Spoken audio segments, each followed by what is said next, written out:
عليكم. بص يا حاج، احنا جايين نطلب ايد بنتك لابننا الجميل دوت. طب وعلى كده معاكم رصيد تطلبوها ولا لا؟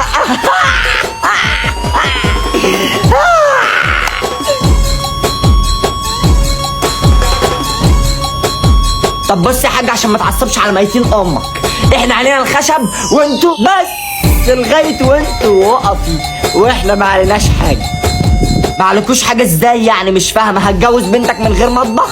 لا، هيبقى في مطبخ وبوتاجاز وحمام وكل حاجه، بس كل ده انتوا اللي جايبينه.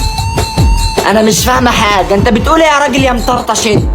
يا حاجه انت مش متابعه ولا ايه؟ خلاص مفيش قايمه تاني، القايمه اتلغت، قعدت. عارف امك عندها بقى. ما تخلص يا حاج الله يرضى عليك، احنا علينا الخشب وانتوا عليكم ربنا. بكلمك بجد والله، انتوا مش هنجيب اي حاجه، هتاخدوا البت بشنطه هدومها وبوكسراتها وكلوتاتها.